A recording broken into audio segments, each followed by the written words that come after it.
Hey sis, why didn't you come to mom's funeral? What? I can't believe you didn't even show up to mom's funeral. It's shocking and heartless. I never thought my own sister could do something like that. I was taken aback by my sister's sudden phone call. Our mother had passed away 3 years ago, and we held a proper funeral then.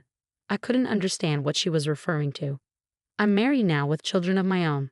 My husband and I both work, but we make sure to give our children extra love and attention so they don't feel neglected. My husband is a great partner in housework and childcare, and I'm proud of the family we've built.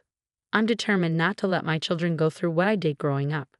Our parents divorced when I was in elementary school after my mother had an affair. My father found out about it because I told him. People often assume children will side with their mother, but I didn't. My mother was far from the nurturing figure everyone imagines. I never felt loved by her. She showed favoritism towards my younger sister, while I was burdened with the household chores. It wasn't just expected, it was forced on me. My mother resented me for revealing her affair and made my life a misery because of it. I still carry the emotional and physical scars she inflicted. When the divorce was finalized, my mother took my sister and left.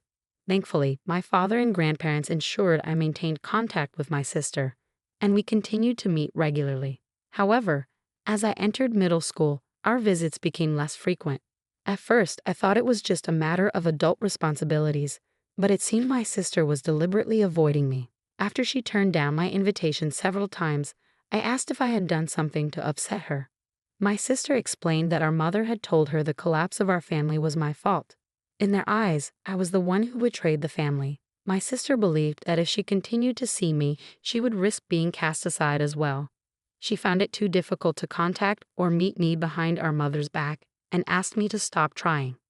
I told my sister that our mother was the one who betrayed us first by cheating on our father and breaking up our family. Although my sister was aware of our mother's affair, she still blamed me for telling our father. Despite understanding the situation, she remained firm in her view that I was the traitor since she had to live with our mother. She wouldn't accept my perspective, insisting it was my fault for not turning a blind eye. While all this was happening, my father remarried, and I gained a stepmother. Initially, the adjustment was challenging, but my stepmother worked hard to become the mother figure I had been missing. Appreciating her efforts, I decided to embrace my new family and cherish my stepmother. Over time, I stopped trying to reach out to my sister, and we gradually lost touch. I had no lingering attachment to my biological mother, who had favored my sister. I was able to attend college and secure a job, preparing to give back to my father and stepmother. But then, just as I thought I could start repaying them, my father tragically passed away in an accident. Although we had grown distant, I notified my sister about our father's passing, reminding her that he was still her father. Instead of expressing sympathy, she scoffed and said, "Serves him right," followed by a mocking laugh.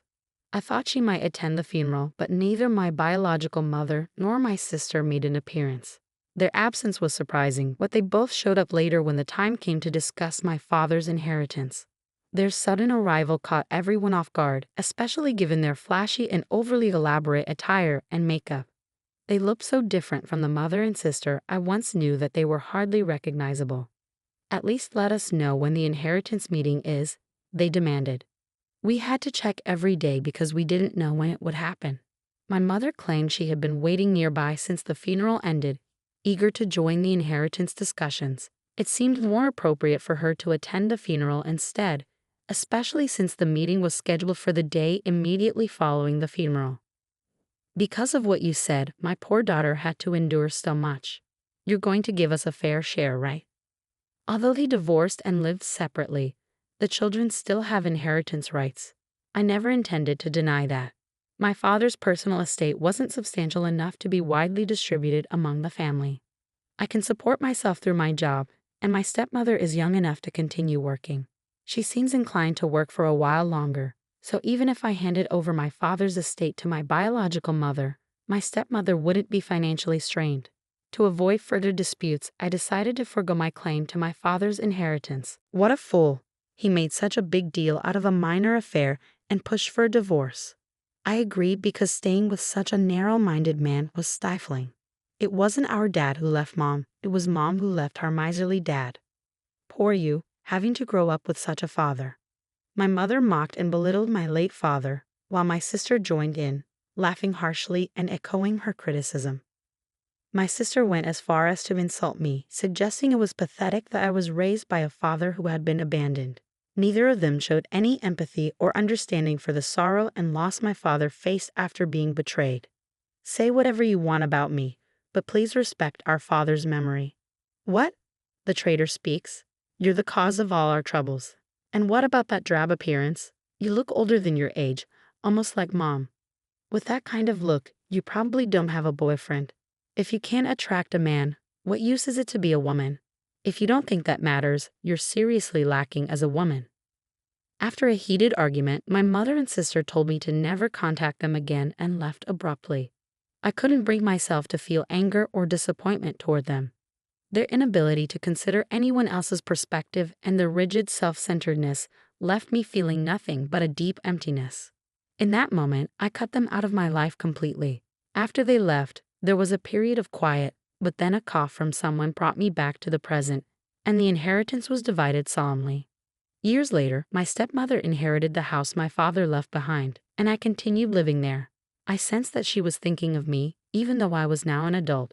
She tried to be a mother figure for me, and her care brought me happiness.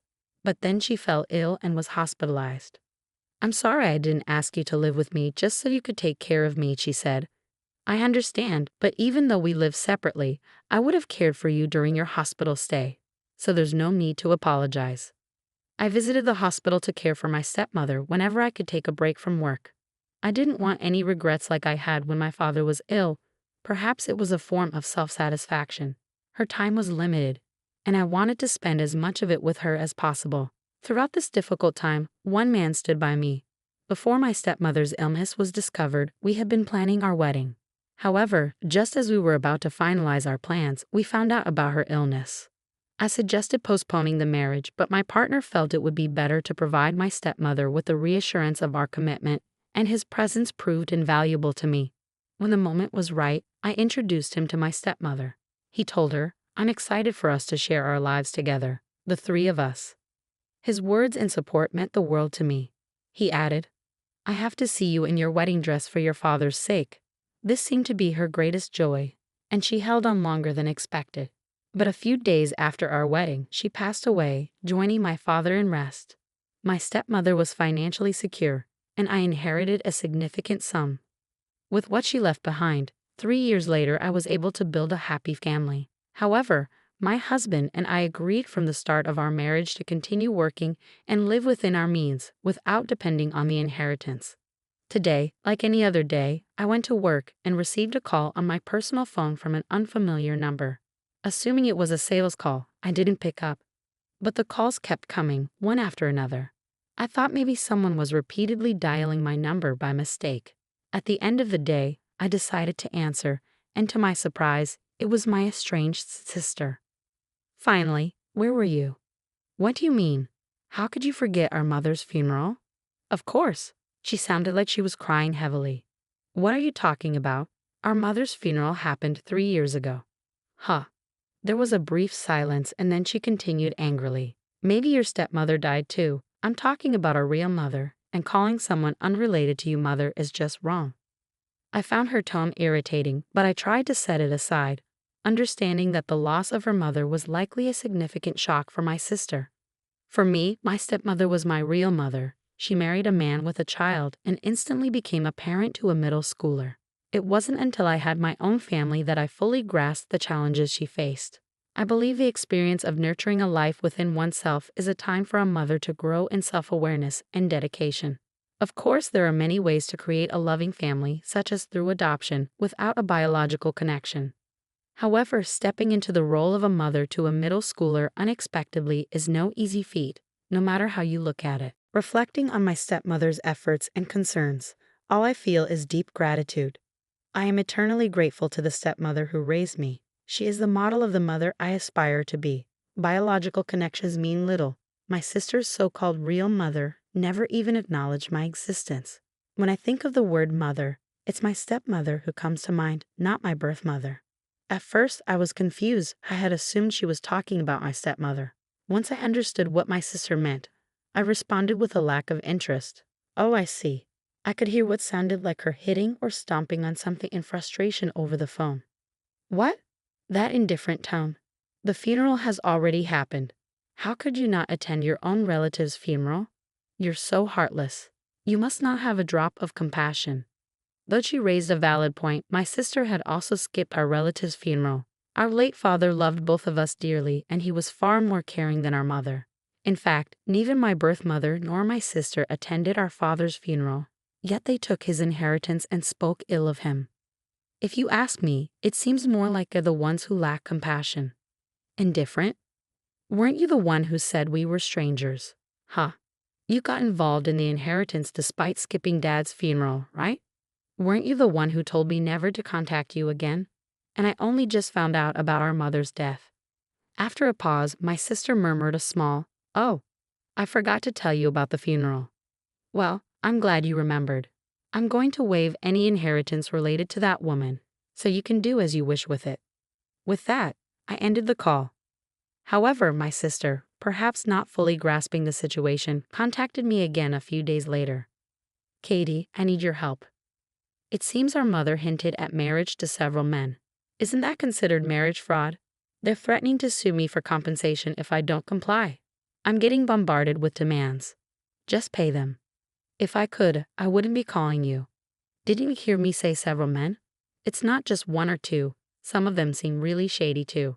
That's unfortunate, but let's not forget, you were the one who told me not to contact you again. Plus, it was no secret that our mother had a habit of being involved with men since she cheated on our father while he was still alive. In fact, it wasn't just one affair. If it had been a single lapse in judgment, our father might have considered forgiving her. Only he would truly know the situation. It's possible that I couldn't accept our mother, given her multiple relationships while raising us. My father tried to adopt my sister multiple times with the help of a lawyer, but I was informed that my sister didn't want to leave. I had to let go of the idea. My sister chose to stay with our irresponsible mother, even though she witnessed her behavior firsthand. Even if our mother had left a strong impression on her, my sister's decision to remain with her, despite the shared memories we have, speaks to her own responsibility as an adult. Lahats. You know you were the one calling me a traitor all this time. I don't meet a sister who labels me that way. You're the one who declared us strangers first. So don't show up now and pretend we're family. It's unwelcome. Don't ever contact me again. We're strangers, remember. I ended the call without waiting for my sister's response. I blocked her number and went back to my family. Later, I got a call from my biological mother's relatives. I thought the matter was settled, but they called to apologize for the disrespect my mother and sister had shown me. I decided to hear them out. They acknowledged how poorly my mother had treated me and expressed their shock at her audacity in trying to claim my father's inheritance after we had been separated. They offered sincere apologies for allowing her visit at a time when I was still grieving. But that's all in the past now, I said. Then they brought up my sister. Apparently, she was following in our mother's footsteps and acting irresponsibly with men. Since her return, they had repeatedly warned her that she would face consequences if she didn't change her behavior. Instead of heeding their advice, my sister had become just like our mother, and they could no longer manage her. Mother got mixed up with unsavory men, and my sister was being coerced into participating in criminal activities. Feeling trapped, my sister was also involved with multiple men simultaneously, leading to numerous heated conflicts. Reaching their limit, the relatives warned that they would sever their relationship if she didn't listen to their advice. And then our mother passed away. Given that my sister is an adult, the relatives decided to proceed with cutting ties. But right after our mother's funeral, another conflict erupted. Since then, her whereabouts have been unclear. They advised me to avoid any involvement with her going forward. I had no intention of getting involved, but I can't help feeling sorry for her, given she may have been coerced into criminal activities. Still, there should have been a chance for her to make amends. If she didn't take that opportunity, then it's on her. That's how I've chosen to see it. After ending the call, I heard my husband and children laughing joyfully in another room. I want to safeguard this family, so I've resolved to live my life using my biological mother and sister as cautionary examples.